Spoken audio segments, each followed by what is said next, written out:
Fala galera, estamos começando mais um AlumiCast aqui nessa geringonça e, como combinado no primeiro programa, temos o nosso primeiro convidado. E saudação galera, tudo bem? Aqui é a Isabela. E o Gabriel também, estamos aqui muito empolgados para entrevistar aqui a primeira pessoa que vai estrear o programa.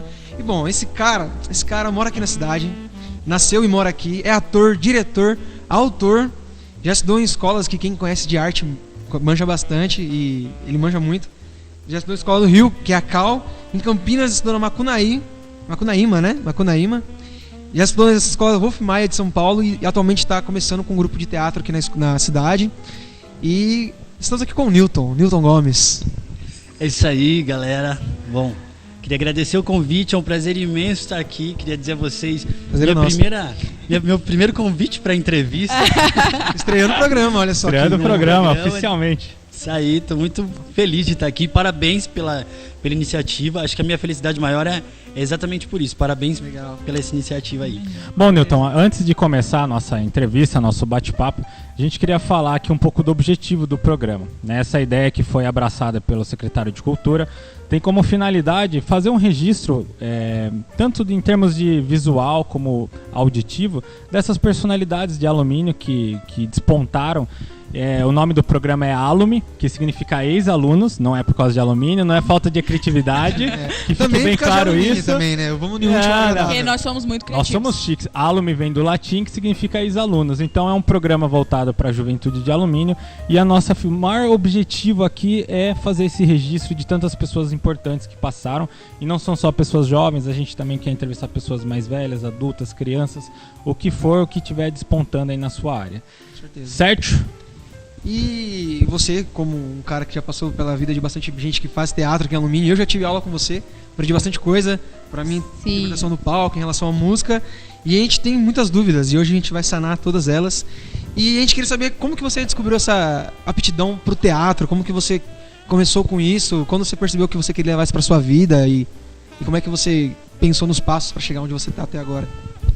Na verdade, eu acho que eu posso dizer que o meu primeiro choro de vida, quando eu nasci, eu já nasci atuando já. Já nasci atuando. Não, eu acho que eu tenho muito forte isso dentro de mim, que eu nasci assim, eu acho que eu já nasci artista, assim, independente do teatro ou não, eu sempre tive isso muito forte dentro de mim. Mas, em resumo, eu sempre fui o aparecidão da escola. Sim, o cara que chamava a atenção, né? Que sabia, era o cara aparecido. Tava no meio de tudo ali. Era o líder. De tudo. Falou que tinha que apresentar alguma coisa, fazer qualquer coisa. Eu tava lá na frente e queria me apresentar. Então isso foi os primeiros sinais que foi me mostrando que eu realmente gostava de tudo isso, entendeu? Então acho que foi exatamente quando eu comecei a entrar em contato com as possibilidades que os professores me davam de me apresentar de alguma forma, entendeu? Fosse em alguma atividade escolar ou alguma apresentação externa, né, do colégio, assim, para pais, parentes, amigos. Sempre surgiu uma oportunidade, você tava querendo se infiltrar lá e fazer as paradas, né? Eu sempre tava ali querendo me aparecer. E em que momento, Newton, a gente é de alumínio também e sabemos que a nossa cidade, infelizmente, teve muitos anos de uma falta de política pública na área da cultura. E eu fico imaginando ainda mais na área teatral, né, que a gente sempre teve uma deficiência muito grande, mas em que momento da sua vida você falou, porra, isso é o que eu quero fazer, é isso que eu quero? Existiu algum momento assim? Porque é uma escolha difícil, ainda mais falando de Brasil, né, que a gente vê ótimos atores, ótimos cantores, a gente tem exemplo aqui nosso parceiro Gabriel, também compositor. Obrigado. E é difícil, eu acho que é uma escolha muito difícil, né, cara? Teve um momento que você startou e falou, é isso que eu quero ou não foi natural? Porque é difícil também, né? Quando a gente percebe, a gente tem aquele momento que a gente vai perceber que é isso que a gente quer pra vida, né? Escolher fazer arte é por amor mesmo, cara. E isso é muito complicado, assim, porque eu acho que eu sempre quis isso, entendeu? Eu assistia TV e eu me imaginava ali, eu ficava repetindo as falas das pessoas, ficava inventando cenas, assim, daquilo que eu via, mas assim, você tem um encontro, sim, eu acredito que todo mundo tem aquele certo encontro, porque eu queria aquilo, mas eu não sabia como fazer, entendeu? Eu tinha sentido aquela vontade, sim, de começar, né? Tô me identificando. A gente fala muito da cidade de alumínio, realmente, eu concordo com o Bruno, é muito ausente essa questão da cultura, mas existia um tempo que teve teatro aqui. Entendeu? Olha só que legal. Existia um tempo que teve teatro aqui e na época que eu fiz, eu fiz aula com o Adriano Ávila, que é um grande fotógrafo da cidade ainda hoje. Amigo. Eu fiz aulas com ele e assim, foi quando eu tive a experiência um pouco mais dentro do teatro mesmo. E foi ali que eu falei, eu continuei com aquela vontade de que eu quero, entendeu? Mas foi quando eu pude me colocar no palco, assim, para centenas de alunos das escolas, ainda foi no nosso cinema aqui, hoje desativado, infelizmente. Mas eu me coloquei no palco e eu não tinha fala praticamente nenhuma, eu era um fantoche, assim, e foi uma experiência, assim, fantástica. A sensação que você teve foi indescritível. Exatamente, e daquele momento eu precisava, eu comecei a sentir, eu queria até então. A partir daquele momento eu senti a necessidade daquilo. Você fica, eu sei como é, você sente a abstinência daquilo quando você fica muito tempo sem, né? Exatamente, eu queria mais daquilo. Você chegou a atuar então no extinto auditório aí da associação, cara?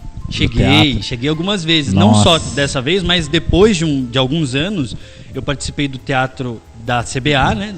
E a gente chegou a se apresentar lá algumas vezes também, né? Mesmo assim desativado como cinema, mas o espaço ainda estava... Que interessante, cara. E como foi a reação da sua família quando você chegou em casa e falou, eu quero ser ator? Não Deve ter sido Freud, né? Porque a gente sabe muito bem como é que é. É muito complicado falar disso, porque eu vejo que comigo tudo aconteceu muito diferente, assim, entendeu? Porque realmente comigo não teve aquela questão, eu quero ser ator. Chegar assim, sempre foi, precisamos ter uma conversa. Filho, muda de profissão, filho. Então, pai, eu sou artista. Então, eu não serei médico. Primeiro que, tipo, a minha família, ela sempre lutou pra dar o básico pra gente, né? Porque eu sempre fui de uma família muito humilde, então minha mãe lutava pra dar o básico pra gente. Não tinha a exigência do que eu quero que você seja. A única coisa que ela queria que eu não, que eu tivesse uma condição melhor. Então, o estudo básico sempre foi primordial na nossa vida. Então eu acho que assim, ela foi acompanhando do jeito dela, mas ela foi acompanhando a minha inserção na arte desde então, porque ela nunca disse não pra mim. Mas ela também nunca foi instruída pra me te dar um incentivo, assim. Pra me ajudar, pra me levar a tais lugares, entendeu?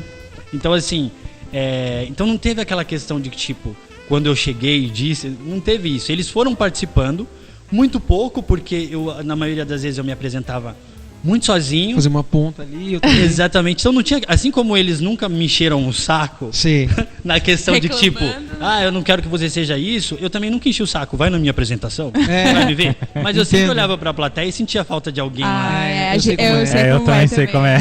Eu me identifico muito. Eu também me identifico muito, porque em casa também nunca cheguei e falei, quero ser músico. Simplesmente foi fluindo e é a mesma situação que você. Eu acho que quando a gente nasceu mesmo pra uma coisa, a gente simplesmente flui. Mas o que eu acho engraçado é que nos últimos tempos, até um pouco antes da minha mãe falecer assim, ela foi muito presente. Tudo que eu fazia, inclusive foi nos últimos trabalhos que eu sempre tive gravações, assim, tudo mais. Então hoje eu assisto, eu vejo ela na plateia. Legal. Então assim, nos últimos trabalhos, eles foram muito presentes. E hoje, eu não me apresento e não tem ninguém na plateia. Sempre tem alguém tem alguém que tá lá, minha irmã principalmente, entendeu? Minha sobrinha é uma artista, eu posso falar que ela é uma artista hoje, então ela gosta de ver. Que da hora, cara. Então assim, eles sempre me apoiaram do jeito deles, mas... E você comentou que na época a Alumínio tinha essa questão teatral. O Adriano Ávila, ele também ensinava teatro, não? Quando você falou. Eu achei que ele era só fotógrafo. Não, tinha um grupo aqui na época, era um grupo muito bacana e eles faziam teatro de rua. Que bacana. Era algo muito legal, era algo bastante apoiado, assim, não digo financeiramente, porque nunca teve isso tão, assim, de uma forma tão, como que eu posso dizer, tão grande assim, entendeu? Não era forte isso, mas a galera se movimentava em relação ao teatro. Tava presente, né? Tipo, incentivava e tava junto, daí via que rolava. Eram trabalhos lindos que eles faziam, assim, sabe? Foram poucos, muito poucos, um período muito curto, assim, mas tiveram. Eu não sabia disso. Você interessante, disso? Não, eu não sabia. Não, é uma novidade. Eu lembro ainda que eu ia todo feliz, assim, eu era criança, eu ia todo feliz e ficava esperando lá na porta. Às vezes o Adriano, já dedando o Adriano, às vezes ele atrasava. Eu ficava ansioso, cara, porque era mágico aquilo pra mim. E a gente tinha aula no palco. Que legal. No próprio palco. Já é outra pegada, né? E a aula era no auditório lá da associação. No palco do antigo teatro. Cinema. Esse grupo tinha um nome? O grupo que era organizado? Não, assim? era uma escola, era uma escola de teatro, era uma escolinha de teatro. A gente se encontrava para fazer alguns exercícios e tiveram algumas montagens. Entendi, legal. Não era uma coisa, tipo, um grupo específico, tava lá assim. Na verdade eu não me lembro se tinha um nome o grupo, assim. Sei. Eu sei que... E outra, eu não fui pioneiro, não. Antes de mim tiveram pessoas que já tinham passado Que te incentivaram a ser quem já tinham feito peças ali. Legal. Legal. Que anos é isso que a gente tá falando? Nossa, É isso que eu ia perguntar. Estamos falando de 90 e poucos, hein? Não, Nem nascida eu era. Final dos 90 ou começo? Eu acho que era mais ou menos do quê? 85, eu nasci em 85, era mais ou menos em 95 a 99, por aí, assim. Então você acha que nesse tempo o teatro, essa parte artística era uma opção aqui na cidade? Tinha coisas pra fazer? Tipo, vou sair na rua hoje, vai ter uma apresentação de teatro ali, eu vou assistir. Você acha que antigamente era mais presente a arte alumínio? Não era tão pontual assim, mas existia, entendeu? Mais do que hoje? Hoje não tem. Hoje não tem, exatamente. Respondendo a pergunta, mais do que hoje. Mas assim, exatamente, Tinha assim, existia em algumas épocas do ano haveria a apresentação. O pessoal se preparava, mas tinha assim. Mas você acredita que alumínio tem um potencial para ter essas coisas de volta? Pessoas também? Qualquer lugar que tiver ser humano respirando tem potencial, entendeu? Qualquer lugar que tiver pessoa, porque assim, em resumo, o teatro é falar da vida, né?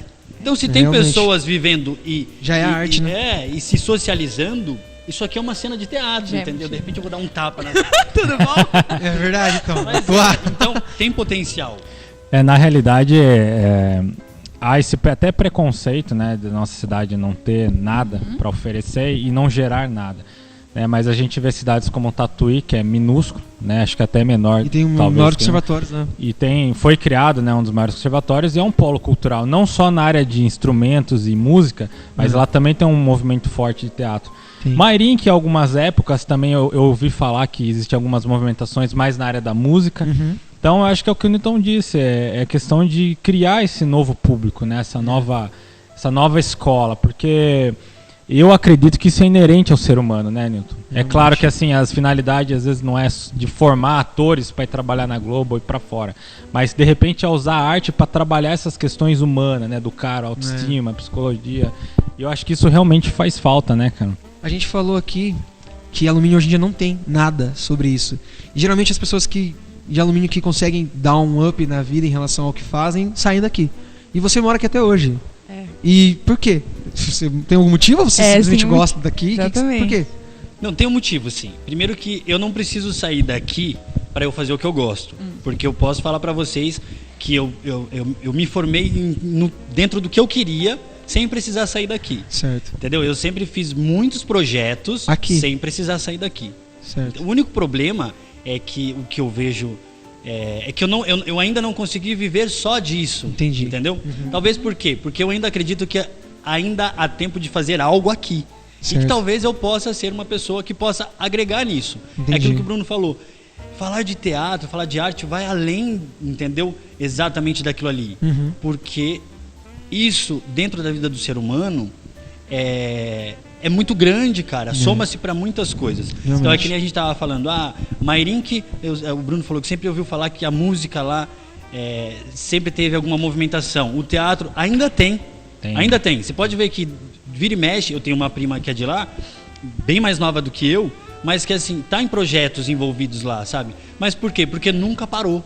Geralmente, às vezes, tem mesmo no Senec. Às vezes abaixa um pouco a intensidade, mas nunca Exatamente. para. Tatuí é a mesma coisa. Tatuí foi um salto só. Também nunca parou, entendeu? Sempre teve. O problema de alumínio é que a gente ainda não começou. Sempre teve, entendeu? Sempre teve uma coceirinha, uma coisa mas daí estagnou. Mas aí as pessoas envolvidas não acreditavam naquilo.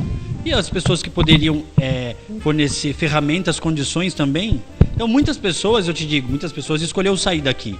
Eu tive várias oportunidades de sair daqui assim. Em outro lugar. E eu vou dizer uma coisa: um pouco foi o receio, medo do novo, mas muito foi a possibilidade e a esperança de algo acontecer aqui. Tanto que eu dei aula durante 8 anos, né, na cooperativa aqui da fábrica da CBA, e eu não me arrependo nem um pouco, porque a cada ano era um crescimento, entendeu?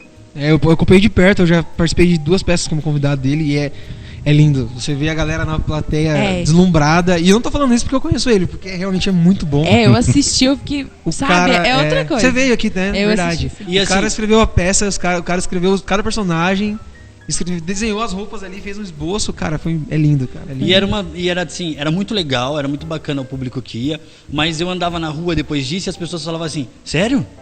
Quando foi? Era você. Mas realmente isso aqui acontece.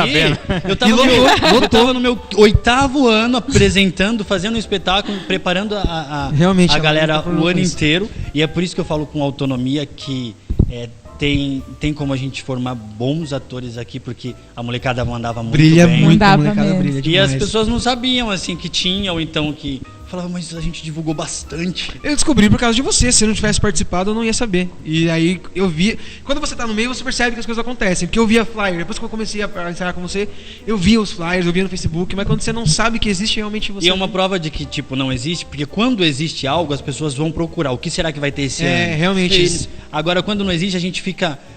A gente pode saturar de informar que vai ter muita gente ainda que não... realmente. Não vai a gente tava falando sobre isso esses dias, né? É difícil mesmo. E assim, Newton, a gente tem aqui também de fazer um resgate histórico pelas gerações que se passaram em alumínio, né? A minha geração já foi um pouquinho mais pra frente, anos 2000, um pouquinho pra frente. Muito mais pra frente. A do Gabriel já foi mais, a Isa também é a mesma idade, né? 98, né? Você 99, me respeita. E aí a gente quer fazer esse levantamento, né? Na sua época de jovem aqui, o que o jovem tinha pra fazer em alumínio? Né? Você aproveitou a juventude aqui? Seja sincero.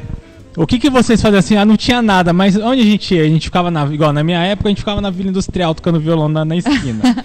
Né? Mas na sua geração, tinha alguma coisa, algum point, alguma coisa que você lembre? Na minha geração, uma geração antes da minha, tinha muita coisa ainda. O pessoal fala, os meus irmãos mesmos, assim, falam muitas coisas que tinham. Eu acho que quem está assistindo o vídeo, eu não fui da época, mas eu lembro dele. O pessoal fala do cachorrão do Zé Bétio, que era algo assim aqui na cidade. Sério? Então, tipo, a galera descia para ir no cachorrão do Zé Bétio e se organizava lá. Na minha época tinha o quiosque. Quem que não lembra do quiosque? Então, do point ali? Então ali ficava lotado de gente. Tô aqui. A gente descia para ir. Ficava no posto ali, né? Exatamente. Então eu lotava. Tipo, cara, que legal. Todo mundo que era da... E assim...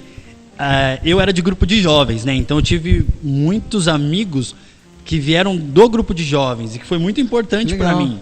Mas a gente saía do grupo de jovens e a gente ia pro quiosque, entendeu?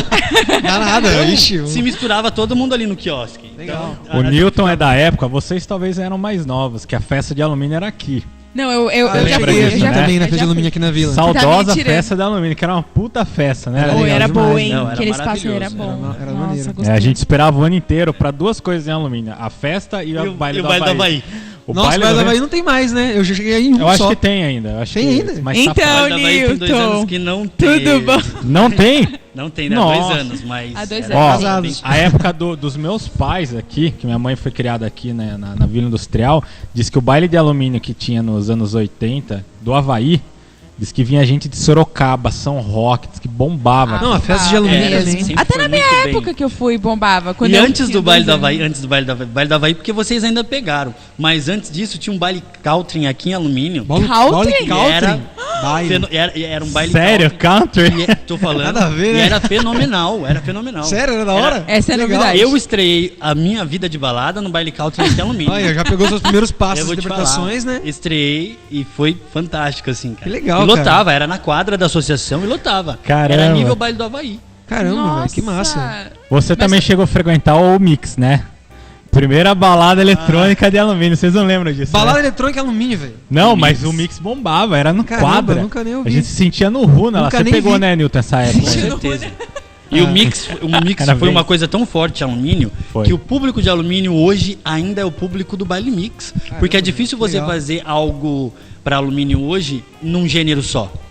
Se você faz uma coisa... Hoje um pouco mais vai o que é uma coisa que a mídia impôs de uma forma muito forte. Então hoje um pouco mais o sertanejo. Você faz e lota. Sim. Mas se você faz um baile de rock... Se você faz um evento de rock... O público é muito pequeno. Um evento de reggae é muito pequeno. Agora, se você coloca tudo isso num baile do Havaí que toca tudo, vai todo mundo. Você encontra todas as tribos lá. É verdade, isso é verdade. Então o baile, hoje, alumínio ainda é o público do mix. Cara, o mix, eu vou contar pra vocês. O primeiro mix foi num salão que tinha aqui embaixo. Você lembra disso, né, Newton? Que não era na quadra. E não existia aquele salão. Sim. E a galera, assim, era um salão com uma churrasqueira no canto, aqueles pisos azul. E era um negócio meio churrasco, assim. E aí você chegava à noite, bombava. O cheiro de churrasco. O cheiro. E era o Delcinho, não era? Que era o DJ? Era o Delcinho que... Nossa, Delcinho isso anos também. 2000. Cara, bombava aquela porra, velho. Nossa, cidade parava no dia do baile mix, cara. Olha, foi. Loucura. E durou por muitos anos, eu acho, né? É uma Mas pena. quem realizava era a associação? Era a associação com o Delcinho. O Delcinho vinha com o som. Eu não sei se ele sempre era o DJ. Mas era um lance assim, era uma balada grande, cara. Era mas, legal. Enfim, voltando em relação a você disse que morou aqui sempre, que sempre achou que tinha coisa pra fazer aqui. E em relação à faculdade que você fez na Wolf Maia, lá em São Paulo, como é que era essa logística sua? Como é que você fazia? Na verdade, como você conseguiu entrar lá, né? Exato. Que é uma. A gente sabe que é uma escola elitizada, né? A matrícula lá, a mensalidade deve ser uma fortuna, né? O esforço que você fez. Tudo. Como é que foi pra você chegar lá, né? Porque imagina a dificuldade. Na verdade, assim, eu sempre quis, eu sempre tive a vontade. Não vou falar que era um sonho estudar lá, mas era uma vontade muito grande, porque eu sempre via falar muito da escola, pesquisei muito sobre a escola, e não só em relação aos artistas de televisão que tinham se passado por lá, mas em relação aos próprios professores e tudo mais. E eu comecei a me planejar para isso, mas eu acho que, assim, de verdade mesmo, eu acho que eu consegui chegar lá porque a vida me empurrou. Porque antes de chegar lá, de estudar a arte mesmo assim, e artes cênicas, que é o que eu sou formado hoje, eu fiz produção industrial. Nossa, nada a ver, nada a ver. Nada a ver, mas ao mesmo tempo tinha tudo a ver, porque quando eu fiz produção industrial, eu era apaixonado por marketing. Então eu tinha que criar. Aí verdade. Fiquei um semestre, tranquei e fui fazer artes cênicas, fui a primeira turma de artes cênicas da CEUNSP, em Itu. E cheguei lá e, tipo, o curso tava muito ruim, pra falar a verdade, zoado. Muito ruim. Então, de 33 alunos, 30 desistiram. Nossa. Os professores desistiram do curso. Até os professores. Os professores desistiram. Nossa, foi aí que eu tive a certeza que eu não tava tão errado assim. Mas, aí eu fui fazer arquitetura, porque eu falei, poxa, eu quero ser alguém na vida, né? Esse negócio preciso me sustentar. Aí também não deu certo, assim, era muito legal, uma pegada muito bacana também. Usava-se muito da criatividade. Nossa. E daí foi onde eu já não estava me aguentando mais, aquela necessidade tomando conta. E eu comecei a juntar um dinheirinho para estar lá. Vi que havia as possibilidades. O pessoal da fábrica me ajudou muito, porque eu tinha um horário diferenciado. Você trabalhava na fábrica. Já trabalhava na fábrica. Daí eles conseguiram trocar o seu horário para você conseguir. Na verdade, eu fazia uma jogada onde na sexta-feira eu conseguia sair mais cedo. Sim. Então eu saía correndo da fábrica, trocava de roupa, ia para São Paulo, dormia lá. Muitas vezes eu ia sem saber onde eu ia dormir. Aí eu ficava na classe dando um migué assim, né? Depois da escola, então. Exato. Então eu já tive que dormir em hotel, motel, onde era mais barato eu tava me enfiando. Nossa. Assim, cara. Pra dormir, já teve uma vez que eu pensei em dormir no posto de gasolina, porque eu não tinha. E de última hora eu conheci uma galera muito louca e te chamaram pra dormir lá. E eu fui dormir na casa de um povo. Caramba, olha só, vida de artista. Mas você ia quantos dias pra faculdade? Eu ia na sexta-feira e voltava embora no domingo. Sexta, sábado, tá. Era sexta e sábado, mas no sábado eu nunca voltava embora, né? Porque não tinha como. E outra, eu tinha ensaio pra fazer, então eu usava do sábado e do domingo pra fazer ensaio com a galera. Você podia ficar na faculdade, então, nesses dias, os 2 dias. Você ia lá pra faculdade ensaiar, como é que é? Eu ficava dentro do shopping, né, o curso. Eu ficava dentro do shopping, então era no horário do shopping. Nossa, eu podia acabou o shopping, acabou sua deu cama. As 10 horas, acabou. Agora a pergunta que não quer calar. Você encontrou artistas, pessoas famosas? Muitas. Muitas pessoas. E como que você agia? Assim, era natural, tipo, não sei o quê. Eu sou artista, pô, tô aqui me cursando. Bom, querida, como é que você tá? Como que era? Sou eu. Você chegou a encontrar alguém que você era, puta, é meu ídolo ali. Como é que foi isso? Primeiro que, assim, lá iam muitos artistas porque o teatro, aconteciam muitas peças profissionais lá. Então iam muitos artistas. Outra que era a escola do Wolf Maia, então, né, sempre tinha um outro. E outra, eu tive professores que eram professores que estavam atuantes no mercado. Então eu tinha professores que estavam na Malhação, que estavam na novela das 9. Não, tinha professores que estavam na novela das 9. Enfim, sempre tinha. E o próprio Wolf, né, eu fui como que fala? Oh, meu Deus. Meu Deus, não sei o que você quer falar também, gente. O próprio Wolf, ele avaliava. Eu fui avaliado por ele 2-3 vezes, sério? Mais ou menos. Ixi. Então os meus exercícios de TV... Ele que deu o aval pra você. Os primeiros foram o Wolf sempre que avaliava. E eu acredito que ele ainda faça isso porque ele é professor na escola, principalmente no Rio de Janeiro, né? Achei que ele era velhão. Mas assim, respondendo a pergunta, eu nunca fui de tietar ninguém, assim. É. A minha ídola era a Fernanda Montenegro, e por essa eu tieto mesmo, vou atrás. Sempre tem, né? Maravilhosa. Essa eu faria qualquer coisa pra... Não só pra ficar tietando e olhando ela, né? Mas pra aprender coisas assim. Porque... eu não sei, eu tenho alguns ídolos, não sei vocês, mas eu acho muito inconveniente separar o cara no aeroporto. Tipo, me dá um autógrafo, ai, gente, uma foto. eu faço Quando mesmo. você, tipo, eu encontrei várias pessoas já que eu gosto de banda em São Paulo e às vezes você não tem o que dizer. Você é tão fã do cara que você chega e só quer falar, pô, oi, sou seu fã, e é nóis. Sou fã do seu Mas trabalho. eu aproveitei, tirei dúvidas, peguei experiência e acho que também é bom, né? Porque são pessoas que já estão eu acho que eu tietava muito mais os meus professores, que estavam comigo todo final de semana e me davam materiais assim incríveis, do que o pessoal que tava lá só de boa, já tinha se formado. Entendeu? Do que os artistas assim. Mas é claro, eu tive algumas possibilidades de chegar para algumas pessoas que eu admirava e falar, parabéns pelo seu trabalho, eu gosto muito do seu já trabalho. É gostoso, e não né? precisava, eu não pedia para tirar foto. Não precisa, né? Não precisa. Mas assim, em relação, agora pegou pessoas famosas da TV, você tem vontade de atuar na TV? Você quer estar na telinha? Ou você se satisfaz com o teatro mesmo? Porque tem muita gente, tem ator, né, que prefere ir pra mídia, assim, né? É verdade. Bom, eu acho que quando você se permite ser ator, assim, é claro que a gente tem algumas preferências. Eu prefiro teatro. Eu sou formado no teatro e eu sou ator de teatro, assim, porque eu costumo dizer, muito bom. E os meus professores, eu sou muito grande, assim, sabe? Eu sou espaçoso. Então eu quero abrir os braços, eu quero falar alto, eu quero projetar, porque eu sempre aprendi isso, né? Projeta a voz. Então, assim, eu ouvi muito isso de você também. Então eu venho disso, então eu me sinto mais à vontade no teatro. Mas você se possibilitou, se permitiu a ser ator, você tem que estar preparado para atuar em qualquer coisa. Então, não é um sonho estar na TV. Mas eu tenho vontade, sim, claro, de fazer alguns personagens assim, principalmente... minha irmã fala assim, eu tenho certeza que você vai estrear na televisão... Como vilão.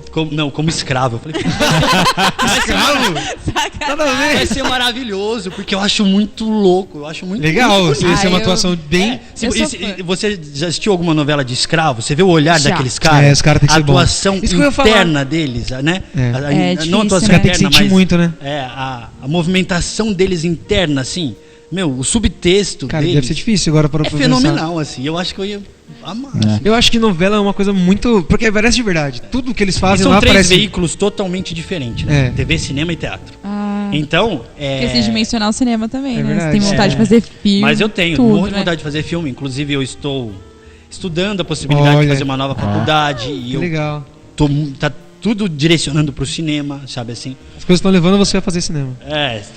Na realidade, eu até queria perguntar para você que é da área, né? Porque a gente vê muitos atores, né, a nível nacional da Globo, e que são os maiores meios de comunicação, falarem que eles preferem fazer teatro. São os caras que estão top, que estão sempre na novela das 9, ou pessoas de cinema. Só que esses atores, que eu acredito que não é porque o cara tá lá, ele também é um ótimo ator, né? Você no seu mundo sabe que, assim como na música, né, Gabriel? Tem uns caras que chegam lá via Big Brother, via parente de não sei quem. Mas esses caras que são bons mesmo, os caras que são técnicos, eu já vi várias falas deles, inclusive no Multishow, na GNT, eles falam que a paixão, tesão dos caras é o teatro. E eu queria que você nos ajudasse a entender por que o teatro cativa mais o ator do que a novela. Será porque a novela é meio estático, é aquela coisa de grava, filme, o ator no teatro tem que ser o pica, o cara tem que chegar a mandar o texto. Por que existe esse questionamento, né? Eu ouço bastante também isso. Elas fazem novela, mas sempre tem uma peça de teatro em paralelo ali. No meu olhar leigo, pelo que eu já vi, é teatro, depois vem cinema e depois novela. Né? Não sei se essa é a visão, mas olhando de fora, parece que os atores preferem mais teatro, mas é claro que eu acho que o mais rentável é a novela, né? Então deve ser um dilema. Mas por que tem essa preferência, você acha, na sua opinião? Bom, são veículos totalmente diferentes, assim. Então eu acho que pro ator, talvez muitos deles, assim, em relação à TV, eles se encontrem sim, porque ele vai estar talvez sempre contracenando com alguém ali, a história está presente, ele tem que estar preenchido, porque a câmera vai buscar, não é tudo muito combinado na televisão, não tem aquele esquema de que existe espaço para improvisação? Muito, existe espaço para um olhar improvisado, e se você consegue um olhar verdadeiro, por exemplo, a câmera vai buscar aquele big close que eles falam, que vai pegar só o seu olhar e fala, nossa, esse cara é foda, olha, ele tá chorando, ou às vezes ele não derramou uma lágrima, mas olha, então eu acho que assim, eu não posso ser injusto e falar assim, é que as pessoas se encontram mais no teatro. É muito particular isso. Mas, falando em relação à minha experiência, Eu prefiro o teatro por causa da troca. A troca do ator, ela só consegue, do ator de TV, ela só consegue se concretizar quando o público assiste. A novela, Entendeu? Quando o público assiste. No teatro, você já sente a energia no ato. Antes de entrar no palco, você já sente exatamente. Atrás da cortina, agora, né? a troca, ela é na hora ali, entendeu? Então, você... por isso que a gente tem uma grande preocupação de parece que o público não está gostando, pessoal.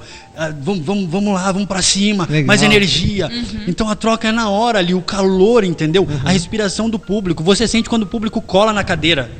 Sei. Você sabe, putz, hoje tá foda, hoje tá da hora. Você sente quando o público vem pra frente, porque parece que eles querem entrar mais em contato com você, então eles querem, sabe, chegar mais perto. A pessoa tá ali, né, com você. Então assim, e outra, no teatro, o teatro é algo assim mágico, porque você pode ensaiar o que for, na hora é algo surreal. É surreal. E não é algo que você recebe, né? Teatro não tem essa. Nossa, eu recebi um negócio. Não é receber. É algo que você expõe, já está dentro de seu, você. Né? Você só... Por isso que as pessoas de teatro, elas ficam encantadas, porque tem uma cena ou outra que você tira, você não sabe, você não conhecia que você era capaz daquilo. Então eu acho que é essa troca, sabe? No cinema, é uma outra pegada também. Eu acho que é uma mistura de tudo isso. Sim. Entendeu? O cinema já é um pouco mais uma mistura de tudo isso. Porém, eu fiz cinema uma vez na vida. Olha que só. Foi na minha formação lá no Wolf. A gente gravou um longa, que foi uma experiência fenomenal também. Você acaba sentindo um misto dessa questão do teatro e da TV, mas o cinema é muito interessante também. Mas eu não posso falar muito com autoridade assim do cinema, porque eu ainda quero chegar lá. Não, vai chegar e vai voltar. Vai chegar assim. Newton, como entusiasta, 5 filmes que você indicaria assim, cara, assista antes de morrer.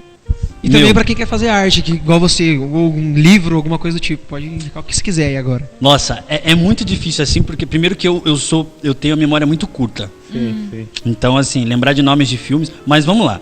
Eu acho que o cara atuando. Eu acho que hoje. Curto, cara aquela coisa, aquele filme que te marcou, porque eu sou. Eu vou falar de agora, de hoje. De hoje. Dessa semana. Caramba, vai. Sério. Pode ser série também. Que eu falar sério. Eu acabei de sair do cinema, assim, com um filme. Na verdade, assim, é um filme que vai estrear amanhã. Que é Extraordinário. Que é um filme, assim, maravilhoso. É mesmo. Eu fenomenal, que fala da história de uma criança, né? E eu acho que a gente está passando por um momento muito difícil, muito foda mesmo em relação a tudo isso. A preconceito, a discriminação, a bullying, né? O verdadeiro bullying, vamos dizer, porque tudo hoje... Né? Bullying, né? Não pode olhar torto para alguém, às vezes. Tá bullying, né, já. Mas assim, o verdadeiro bullying, aquele que ofende, que magoa, que vai prejudicar alguém lá na frente. E que é o Extraordinário. Então acho que o mundo devia assistir esse filme, porque é muito bom, fala da inclusão de uma forma totalmente... E ele não fica vidrado no moleque, assim. Enfim, assistam. Esse é um dos filmes. Você já assistiu esse filme? Assisti. Pré-estreia. Pré-estreia. Sem spoiler, hein, galera? Pré-estreia. Caí no colo da pré-estreia sem saber. Que legal. Eu cheguei lá, eu já tinha visto o trailer, eu quero assistir esse filme. Depois eu voltei no outro dia, o filme não tava lá. Eu falei, o que aconteceu? Era pré-estreia. Estreia dia 7. Então, um filme que eu acho muito bom em relação a que você falou de arte, criação, assim, é Em Busca da Terra do Nunca. É um filme muito. Eu já vi já. É muito bom. E ele conta a história do cara que criou o Peter Pan em forma de peça teatral, assim. Que da hora. Então é mágico, assim. Você viaja no filme, a cada cena, assim, a cada bloco, assim, você vai acompanhando, assim, e é encantador, assim. Massa. E esses filmes mais baixa cultura que falam, tipo comedinha romântica, pra você que é ator, assim, como é que você assiste isso? Você fica incomodado, você fala que meio relação ou não, você fala, legal, vale a intenção. Eu acho que, assim, o ator, ele tem que assistir tudo. Tudo que é ruim e tudo que é bom. Ele vai falar o que alimentou ele ou não. É importante você quer ser ator, tem que assistir teatro sempre, toda semana. Coisa que eu não consigo fazer. Essa é uma questão ruim de morar aqui. Não tem eu gostaria de ser mais alimentado com isso. Em São Paulo eu assistia teatro sexta, sábado e domingo. Agora você sai na rua, tem gente fazendo as coisas na rua. Mas em relação... Exatamente, entendeu? A Paulista de domingo você chega na Paulista, você não sabe se você tá em 1950, 2020. Lindo, a Paulista domingo é linda, velho. É lindo, cara, é lindo. E cinema brasileiro? Então, respondendo essa questão da... Corta, Pedro. Essa em relação eu sou apaixonado por comédia romântica, por drama. Sério? Tudo que consegue me mover. Só que tem que ser bom, entendeu?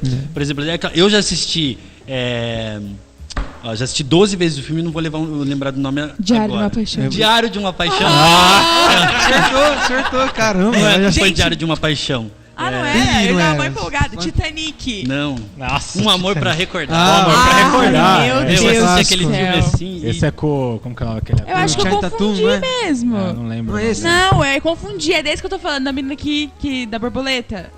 Da tatuagem. Da tatuagem. Você tá falando, eu falei, Diário de uma Paixão. Eu assisti ele 12 vezes e eu chorei. Aquela loira dá. linda. Não dá. Que loira? É loira, né? Ela é morena. É com a Mandy Moore. Mandy Moore. Ela canta aquela música lá ainda. Você vai falar mais alguma coisa sobre isso? Mas ela é fantástica. Eu sou apaixonado por coisa que entendeu? Que me provoca eu também. emoções, assim. Então, cara, eu acho que tem que ter coisa ruim. Porque se não tiver coisa ruim, não vai ter referência pras coisas boas, entendeu? Sim, Realmente, sim. Cara, agora uma curiosidade, meu. Bruno, deixa eu perguntar. Fala. E o cinema brasileiro? Bruno, deixa eu perguntar. E sobre o cinema brasileiro? Você gosta, você já assistiu, tem algum pra indicar? Porque, né, não é muito divulgado. Eu acho, pelo menos. Mas eu gosto bastante. E brasileiro eu conheço mais comédia. Comédia não, brasileira. eu conheço, nossa, o Palhaço. Eu sou apaixonada por esse filme. Comédia, né? É meio drama, O cinema brasileiro, ele não é muito divulgado porque não dá dinheiro. Né? Entendeu? Então não dá dinheiro. A gente tá falando de produções milionárias, assim. Marvel, que dá dinheiro. São coisas assim que... Então, por que não dá dinheiro? Porque a mídia vende pouco. Vende pouco porque não é rentável. Mas o cinema brasileiro, gente, é algo mágico. É rico. Porque fala de uma cultura tão próxima da gente, entendeu? A gente não tá nem ligando, é verdade. Fala de uma cultura tão próxima e tão acessível da gente que a gente acaba ignorando, entendeu? Teve vários dramaturgos famosos brasileiros, até o Nelson Rodrigues, e parece-me que até nos anos 70, 60 era mais forte a cena. E aí parece que a cena cinematográfica atual, eles começaram a ir para esse lado hollywoodiano, que é mais romântico. A gente teve aquele exemplo, aquele filme Se Eu Fosse Você, né? Sei lá. Como é que ela entra no... de você? Não, que ela troca de corpo com o marido. Com a né? Glória Pires. Verdade. Então eu percebo que hoje o cinema ele deu essa guinada até para poder competir com esse estilo hollywoodiano, né? Mas até em função a mudança tecnológica, entendeu? Porque a gente foi munido de uma mudança tecnológica muito grande em curto tempo, entendeu? Então, há 10 anos, em um período de 10 anos, eu tinha um celular com uma tela que acendia azul e era colorido, eu achava maravilhoso. E hoje eu tenho um celular que eu falo com qualquer outra pessoa, com uma imagem fantástica. Ou grava em HD. Exatamente. O cara faz um longa-metragem com o celular. Né?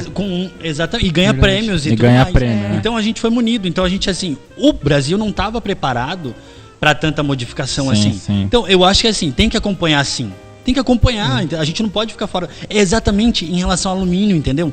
Eu sempre quis trazer as coisas que eu experimentava para alumínio, mas aí o público sempre estranhava. Mas eu não vou deixar de trazer, porque eu não quero deixar a minha cidade fora do que está acontecendo no mundo. Eu penso igual na relação. Não importa. Então, eu acho que o Brasil... E daí o Brasil se fechava quanto a isso. Então, eu acho que existe sim essa questão. Eu acho que é necessário você mudar e fazer, são referências. Eu acho que a função dos gestores, né, e as pessoas que são responsáveis em trazer esse conhecimento é mostrar para a população essas outras faces. Porque, por exemplo, o teatro, que eu me lembro em Alumínio, quando vinha peça, era peça de comédia. Né? E eu me lembro na faculdade, quando eu fui a primeira vez lá na Paulista, de domingo, e eu assisti uma peça que era drama, eu chorei, cara. Porque eu nunca tinha visto, até arrepia de lembrar, eu nunca tinha visto atores passando, imprimindo aquele sentimento de trágico ou de tristeza. Porque a minha referência de teatro era ir com o César assistir, sei lá, uma comédiazinha lá em Sorocaba. Entendeu? Então acho que quem está à frente disso tem que mostrar para o público que o teatro não é só isso, né? Não é só stand-up, né? Que nem é teatro essa merda também. Exatamente, não. É muito além disso, entendeu? E comédia, cara, para você fazer comédia tem que ser muito bom para fazer comédia. Sim mesmo. Não adianta querer fazer qualquer comédia. O problema é isso. A comédia tem que a gente aceita. Né? Então, o problema do Brasil é a gente aceita tudo. Entendeu? Mas a gente procura pouco. A gente aceita tudo por quê? Porque tudo que está muito próximo da gente. Tá mais fácil. Por isso que a mídia sempre ganha, porque eles imprimem o que eles querem, entendeu? Mas se você conversa, crítico, né? se você conversa numa roda de amigos sobre teatro, tem dia que você conversa que você fala assim, o que vocês tomaram? O que vocês beberam? O que vocês usaram? Sabe assim, porque as conversas é algo muito profundo, que você está conversando, você está falando de coisas, ou você está ouvindo e você está tirando coisas que você nunca experimentou. Então quando você fala que no drama poxa, eu nunca tinha visto pessoas imprimindo algo assim, é porque é de verdade, entendeu? São pessoas que estão se entregando de verdade. O teatro tem que ser de verdade. Ela puxa algo lá de dentro pra passar aquilo. Exatamente, não tem, é isso, exatamente. E aí não tem a habilidade do ator, ela recebeu uma luz. Algo que já veio. Ou ela é uma hipócrita, ela consegue mentir no nível hard. O ator que receber alguma coisa assim, ele não vai saber lidar com aquilo. Ele tem que lidar com aquilo que já existe dentro dele, para ser verdade. É o que eu falo para os meus alunos. Gabriel, a gente já participou de trabalho junto, e tem que ser de verdade. Então, faça o mínimo possível, mas que aquela pessoa consiga dominar de verdade. É que nem eu falo, alguns pais, quando pegavam o roteiro, falavam assim para mim: mas o meu filho tem uma fala só. Ai, ele vai ser a árvore. Porra, meu filho vai ser a árvore. Isso é bullying? Exatamente, mas depois que eu conversava, todos eles sempre me respeitou, porque seu filho vai ter uma fala só e o seu filho vai ser a árvore, porque ele é a minha melhor árvore. Ele vai dar o melhor tchau em cena. E quando a criança entrava na hora certa, no momento certo, e dava um tchau em cena, era tipo... Era que a galera mais vibrava, né? Sempre era a pessoa. Entendeu? Porque, tipo, foi colocado na hora certa, no momento certo e com verdade. Não adianta você querer que seu filho fale um monte, faça. Seja ruim, né? E você fique lá e o público não vê a hora. Você falou uma vez uma coisa que eu uso até hoje pra fazer show. Que em relação a nervosismo e a não conseguir fazer, entregar de verdade, você falou: você ensaia o mês inteiro pra fazer uma noite de 20 minutos, cara. Então faça de verdade, faça bonito. E era sempre assim, cara. Teve umas cenas que uma menina improvisou lá, que a gente tava no Planeta Doce, que quebrou o pirulito, e a menina pegou o pirulito e amassou e tava com raiva na hora, lembra? E daí foi muito louco, cara. E eu lembrei do que você falou. E eu faço isso nos meus shows. Eu chego e canto, e eu lembro sempre de você quando eu faço essas paradas. Porque a gente fala assim, é pro público, é pro cliente, o cliente sempre tem razão. Exatamente. Mas se você não tiver nenhuma sensação, vibe, né? você não sentir nada, você não volta. Ninguém faz nada. Por isso que tudo aqui é sincero, é sentido, né? E assim, sincero é sentido. Então, cinema brasileiro, a gente entrou nessa discussão tudo por causa do cinema brasileiro. Olha só o material que o cinema brasileiro nos deu. Mas assim, tem que assistir, gente. É muita referência, muita coisa boa. E tem muita coisa ruim também por falta de investimento, assim, sabe? Ideia boa, mas a execução não tanto. Algumas décadas, né, acho que uma década para trás, não me lembro, mas agora existem as leis de incentivo, né? Tanto a Lei Rouanet como outras. E uma das medidas foi até que programas dos canais fechados fizessem programas voltados para o Brasil. Então, assim, muitos canais tipo Discovery Channel, History, eles começaram a produzir programas no formato porque era uma lei, né, impondo que a emissora fizesse esse trabalho. E no cinema, na área audiovisual, também começou a surgir, né, a Link, né, que é a Lei de Incentivo Cultural. Então eu acho que está mudando um pouco essa mentalidade. É que existe esse preconceito de cinema brasileiro é putaria, né? Isso eu quando eu era jovem eu escutava isso, e na faculdade eu fui entender, mas não é bem assim, né? O que você falou é o que eu tô vendo. E se é uma putaria, será que não é um retrato de algum corte da mentalidade brasileira? Será que nós não somos brasileiros, o nosso povo não é promíscuo? Né? Porque eu acredito que a arte ela faz esse retrato, esse espelho, né, da sociedade. As pessoas têm mania de olhar o nu como, né, como essa coisa ofensiva, né? Mas é ofensivo mesmo, sabe por quê? Porque a gente não está preparado para se colocar nu na frente das pessoas. E eu não falo se colocar nu só na questão de tirar a roupa. Nu de tudo, mas né? Assim, por exemplo, você chega num lugar e as pessoas já olham todo mundo para você e falam assim: você, qual é o seu nome, de onde você veio, o que você mais gosta de fazer? Pronto, você tá nu, porque você tá sem arma nenhuma. Não esperava nada. E outra, você vai falar de você... Entendeu? Então, eu concordo também. Será que não é uma parte do nosso Brasil que a gente deixou passar? Que a gente deixou de inserir? E hoje a gente abriu os olhos, de repente, tudo não vou generalizar, porque tem muitas coisas que as pessoas colocam. Tudo tem que ser colocado na hora certa, no momento certo. A nudez está presente no nosso dia a dia. Então, se é colocado no momento certo, do jeito certo, não vai ser ofensivo. O problema é quem quer colocar isso em todo lugar, o tempo todo, querendo fazer com que as pessoas engulam isso, né? Eu não sou muito de assistir série. Agora eu tô começando, porque quando você começa o negócio... Pega esse vício chegou. Você vai perder sua vida pessoal. Mas eu assisti recentemente Sense8. Nossa senhora, tesão de série. É fenomenal. Tem nudez? Muita nudez. Muita nudez, muito sexo. Mas os caras vieram... Eu não posso falar porque eu não assisti. Tem muita nudez, mas assim... Mas também tem muita mensagem oculta que a pessoa que assistir, fala muito sobre preconceito, sobre superação, sobre você superar os seus medos, sabe? E outra coisa, os caras vieram gravar no Brasil. Sim, sim. Então, se uma montagem dessa veio gravar no Brasil, Pô. Inclusive, acho que um dos produtores, idealizadores, ele foi um dos caras que participaram na criação do Matrix. Então, assim, é um negócio... Respeito, olhando além da forma, né, do nudes, do sexo, eu tenho uma história engraçada, que um amigo meu começou a assistir essa série com a mãe dele do lado. E a mãe dele... evangélica, senhora. Nada contra os evangélicos. E aí o primeiro episódio rola aquele fight de mulher com mulher. E ele olhava pro lado assim e falou, puta, minha mãe vai acabar comigo, cara. E disse que a mãe dele se interessou, não falou nada, porque ela viu que a série, ela tava trabalhando... ela não estava usando aquilo para se promover, ela estava expondo uma situação para trabalhar coisas por detrás, que é uma abordagem séria, né? Eu não sei se foi cancelada a série, parece que ia ser cancelada, né? Não, cancelada não. Cancelaram, porque parece que lá fora não teve, a gente tá falando de, né? E de repente a série foi cancelada. mas foi cancelado porque parece que lá fora não teve aceitação. Não vendeu tanto. É que aqui no Brasil vendeu demais, todo mundo tava falando dessa série. Todo mundo falou, assistem.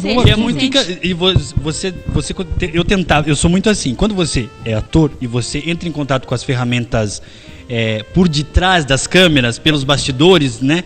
Você começa a assistir um filme, até você embalar na história e você começa a notar os detalhes. Você começa a ver muita coisa, porque o cara usou aquelas cores, você entende melhor. Tudo, o roteiro, a música, direção, tudo, né? Tudo faz sentido, música, né? Nada você se pega muito técnico, assim. Eu sei também. Exatamente. E assim, nessa série, você se entrega numa coisa de que, tipo assim, eu ficava buscando aquelas informações e não conseguia achar. Porque o cara foi muito, sabe, o diretor, assim, o roteirista, era muito louco, porque, tipo, você assistia aquilo e não encaixava e de repente o negócio... Sabe? Mais pra frente. Exatamente. Não, o roteiro daquela série é um absurdo. Porque a gente que é ator, a gente quer adivinhar as coisas, entendeu? Juro pra você, diversas vezes de eu estar assim e eu cantar a fala que o personagem da novela ia falar. Agora, ou então, vai tocar o telefone. Na hora. Você manja, você pega o feeling da cena, né? Não, porque a gente... se é uma cena muito boa, é que nem cena de beijo. Se é uma cena muito boa... Você pede aquilo, entendeu? Não adianta você colocar uma cena de beijo, seja uma cena de, como as pessoas falam, que agora, né, o pessoal tem colocado bastante, o que é a realidade, o homossexualismo em algumas novelas, né? E você colocar um beijo, vamos ser sinceros, muitas pessoas não estão preparadas para ver isso. Mas acho que também isso é um dos pontos, né? Exatamente. Só que é o seguinte, então você tem que colocar no momento certo, as pessoas têm que pedir aquilo. Eu lembro que tinha a novela do Félix. Nossa, o Félix que as pessoas queriam ver, será que vai acontecer? E quando aconteceu o beijo, foi uma coisa tão... Todo mundo queria aquilo, né? E o cara foi tão assim... cruel a novela inteira, que quando aconteceu o beijo, foi uma coisa tão sincera, bonita e simples, não teve pegação. Foi um beijo. E daí o pessoal, tipo, não teve, sabe? Entendi. A repercussão. Foi normal, digamos assim, se a gente pode usar. Sim. Então, seja isso para um casal homossexual, como para um casal hétero. Não adianta você querer colocar beijo lá o tempo todo. O beijo tem que ser... As pessoas têm que pedir. Né? Você tem que ficar assim, ó. Não, vai beijar, vai beijar. Aí você fica esperando. Você vai assistir o dia seguinte pra saber se vai beijar. Entendeu? Então acho que tudo tem que ser colocado no momento certo, na hora certa, pra não ser ofensivo. Tem aquele filme O Segredo da Montanha, não sei se você já viu. Um filme lindo que é de uma história de um casal que não era casal. E você fica o filme inteiro vivendo aquele drama. E é o que você falou, quando eles ficam, é espontâneo. Tipo, você fala, é agora. E não diferente de outras produções que o cara chega, vamos meter o beijo aí, mete a língua e acabou, entendeu? Eu acho que isso quebra um pouco. É igual cena de sexo. Pode ser espontânea, pode ser natural, mas sempre pode ser forçado. E eu acho que essa sensibilidade que é do diretor, né? E a mesma coisa assim, você tá andando na rua. Você quer ser beijado do nada por alguém que nem deu tempo de você ver quem é, a pessoa chega e de repente beija. Não é estranho? É a mesma coisa. O filme O Segredo da Montanha é exatamente isso. Agora, você viu a fotografia daquele filme? Nossa, é linda. A trilha sonora daquele filme é absurda. Aí as pessoas pegam aquilo que... Assista antes de morrer. As pessoas pegam aquilo que talvez deixem elas um pouco desconfortáveis e já atacam. Elas não querem saber o todo da situação. Esse é o problema. Verdade. O problema é que nós fomos feitos para atacar. Por quê? Porque a gente não quer ser atacado. Então, ataca primeiro que o bicho corre. É verdade.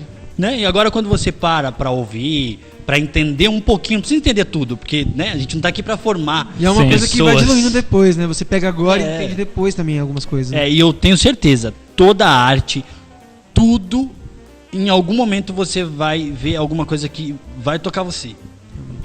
Qualquer coisa. Se você abrir os olhos, se você se permitir. Eu tava falando sobre isso esses dias, mas era em outro contexto, mas faz sentido aqui também. É se permitir, cara. Tudo que você se permite, você consegue sentir melhor. E se permitir é necessário. Eu sou um cara bem eclético, assim, pra várias coisas. E às vezes perguntar, música pra você, o que você gosta? Eu falei, olha, pra mim música boa é que me emociona. Então, assim, a minha formação é gênero.